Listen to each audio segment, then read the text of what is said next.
Nesta parte, vamos abordar a ciência e a ética, suas convergências e divergências. Aristóteles, no século IV a.C., em uma obra chamada Ética a Nicômaco, livro 1, capítulo 1, elabora a seguinte consideração sobre o conhecimento. Toda arte e toda investigação, e paralelamente toda ação e toda escolha, tendem a algum bem. O bem é aquilo a que todas as coisas tendem. Aristóteles se refere ao bem supremo, o bem com letra maiúscula, ou seja, um ente pertinente ao mundo das ideias, ao mundo inteligível. Mas ele também se refere a um outro bem com minúscula, e é este o bem que fundamenta a ética moderna, ou seja, um produto que se torna comum em uma sociedade, ou seja, no mundo real, no mundo humano. Portanto, para Aristóteles, a ciência, como toda ação, tende ao bem. Em suas considerações sobre a ética, Aristóteles identifica o bem supremo dos homens, que é a felicidade, com a finalidade de todas as atividades desenvolvidas na sociedade. Para ele, todas as atividades desenvolvidas, da política à ciência, têm como fim último a felicidade dos indivíduos na polis. A polis é a cidade grega, que também pode ser entendida como a forma de organização social e política, e até mesmo extrapolada para os nossos dias. Da mesma forma, para Aristóteles, o bem dos indivíduos e o bem do Estado, e o Estado nós podemos identificar como a polis, consistem em bens da mesma natureza, indissociáveis e por isso sempre convergentes. Por essa razão, a ética aristotélica pressupõe uma ligação entre a ação dos indivíduos em suas escolhas diárias, ou seja, a moral individual, e o seu convívio com os iguais na polis, ou seja, as suas ações no campo da política. A ética aristotélica consiste em propor que todas as ações individuais se projetam diretamente na sociedade como um todo e que todas as ações coletivas interferem na vida individual. E todas as atividades humanas foram, por fim, projetadas para levar ao bem individual e coletivo, ainda que haja indivíduos e sociedades que se desviem dessa tendência. Seguindo de perto o pensamento aristotélico, a filósofa Hannah Arendt propôs no século XX que existe uma ética inerente à própria ciência, de forma que ética e ciência sempre deveriam caminhar juntas. Na mesma obra citada anteriormente, Entre o Passado e o Futuro, de 1954, Hannah Arendt sustenta que, uma vez que se colocam novos problemas, e uma vez que uma sociedade dispõe das condições técnicas para a sua resolução, esta resolução torna-se uma opção, mas a demanda, a necessidade da sociedade converte a opção em um dever, e o dever passa a ser identificado com uma questão ética. Arendt retoma o pensamento aristotélico da ciência como bem. Esse caso é comparável em termos gerais à situação de um médico que presencia um acidente com pessoas feridas. Ele pode ajudar e por isso deve ajudar e, por fim, este dever é uma decorrência de um princípio fundamental, um dever imposto pela ética. Neste caso, a ética médica.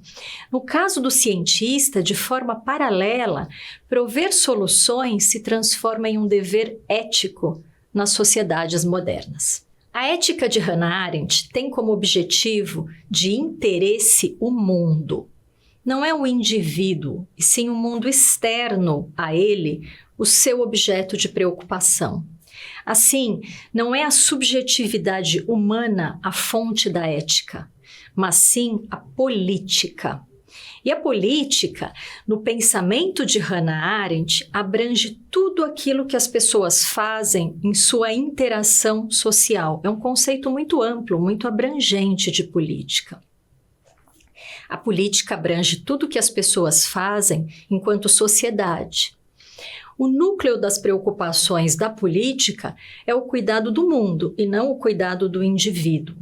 E uma ética assim fundada na política, e a política entendida como convívio social, pressupõe não o sujeito, mas sim a pluralidade. E por essa razão, nós podemos dizer que essa ética apresenta uma dimensão pública e não privada. Ao orientar a ciência ou o conhecimento, por exemplo, a ética de Hannah Arendt sempre terá como pressuposto o bem da sociedade, da pluralidade dos homens reunidos. A ética, do grego ethos, é o ramo da filosofia que fundamenta científica e teoricamente a discussão sobre valores, opções, consciência, responsabilidade, o bem e o mal, o bom e o ruim, e etc.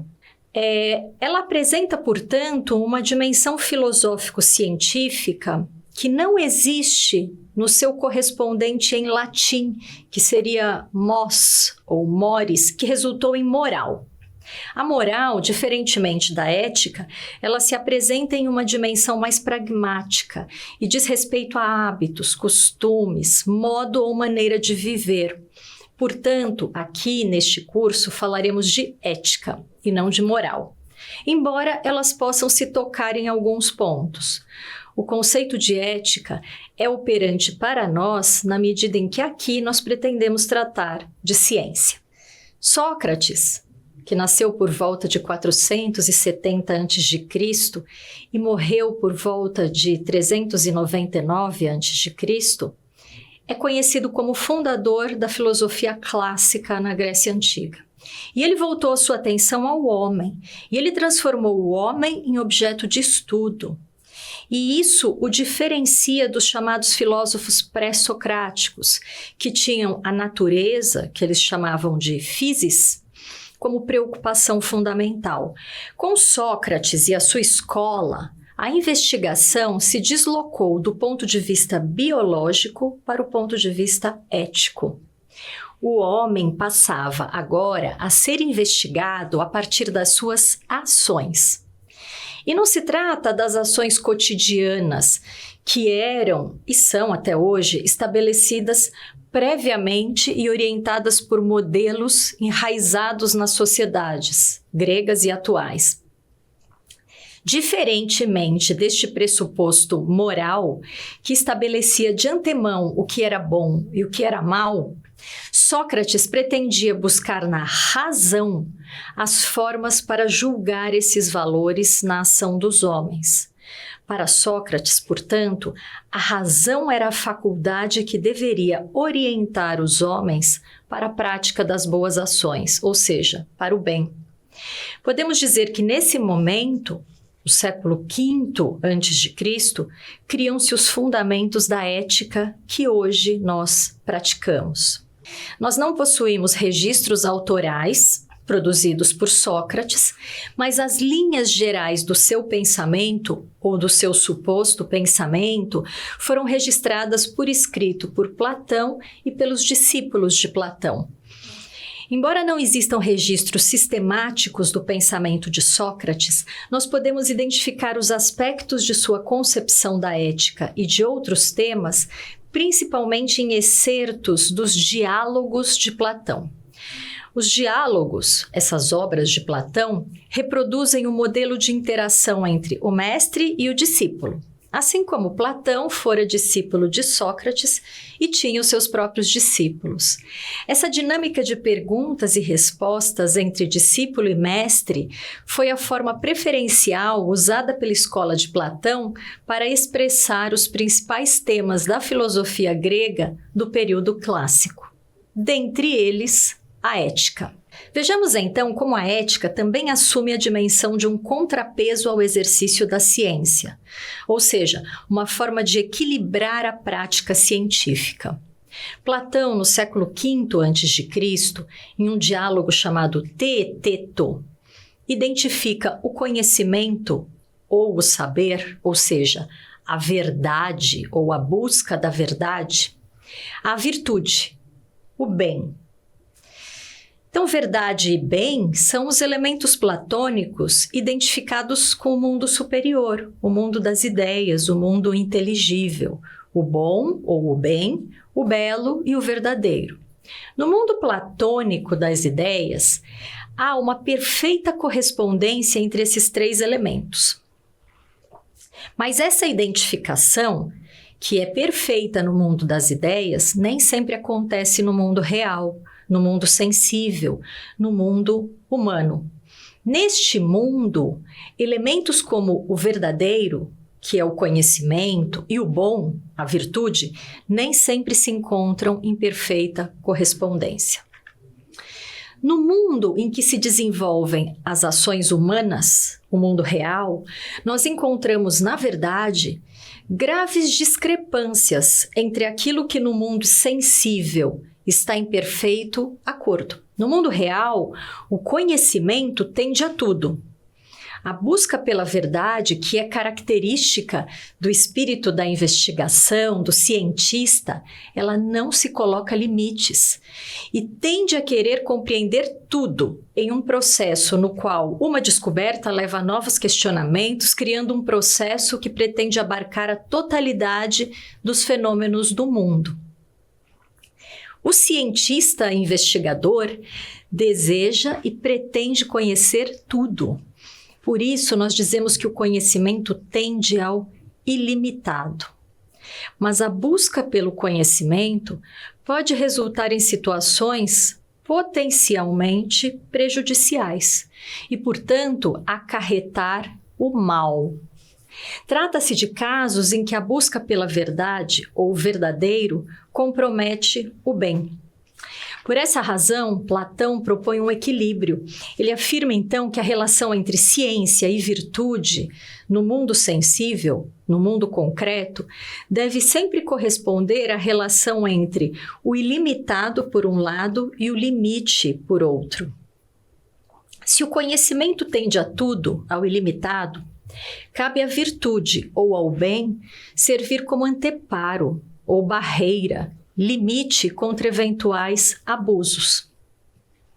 E neste caso, é a elevada razão humana, conforme prescreveu Sócrates, que deve discernir os critérios para delimitar, ou seja, para estabelecer limites.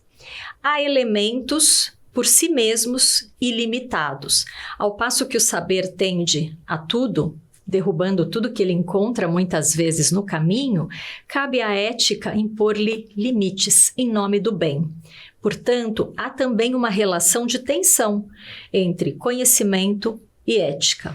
Platão sustenta que, de acordo com Sócrates, as boas ações resultam do uso da razão, com peso no papel da ação do agente humano. A ética depende do intelecto humano e, por essa razão, as ações humanas não estão sujeitas nem à vontade dos deuses, nem ao acaso e nem aos apetites da alma. Ao contrário, o intelecto é que é o responsável por orientar as ações do agente. Portanto, o instrumento fundamental mobilizado pelo intelecto são as ideias, e o recurso às ideias é fundamental para que o agente possa alcançar o bem, ou seja, aquilo que é bom. Portanto, para Sócrates, as ações dos homens são produto das escolhas da razão humana. E por isso cabe a elas ou a eles, aos seres humanos, a responsabilidade por essas ações. E a esse conjunto dá-se o nome de teoria das ideias, amplamente desenvolvida por Platão e hoje muito relevante para a reflexão a respeito da ética na ciência.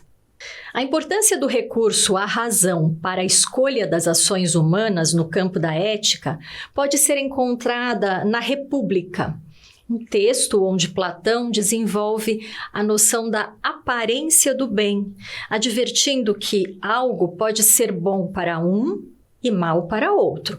Da mesma forma que a mesma coisa pode ser boa em um momento e ruim em outro momento.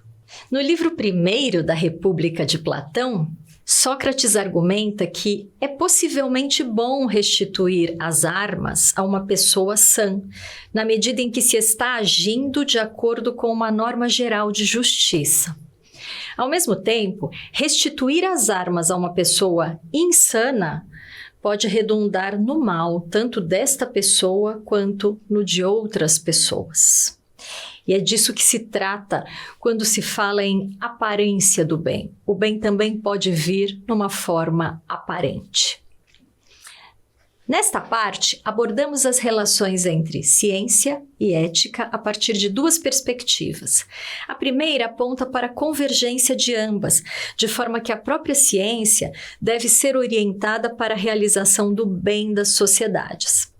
Para isso, falamos sobre a dimensão ética da ciência moderna, que impõe que, dado um problema e dadas as condições necessárias para solucioná-lo, a comunidade científica tem o dever de prover a solução. A segunda perspectiva é aquela que alerta para uma sempre potencial relação de tensão entre ciência e ética, sob a perspectiva de que, ao passo que a ciência, em sua ânsia de descoberta, tende ao ilimitado, cabe à ética servir como limite. Trata-se de uma relação na qual se busca o equilíbrio, e este deve ser uma construção humana, uma construção da sociedade. O equilíbrio é uma construção humana e social, a fim de que a busca pela verdade não acarrete no mal, sobretudo para os seres humanos envolvidos.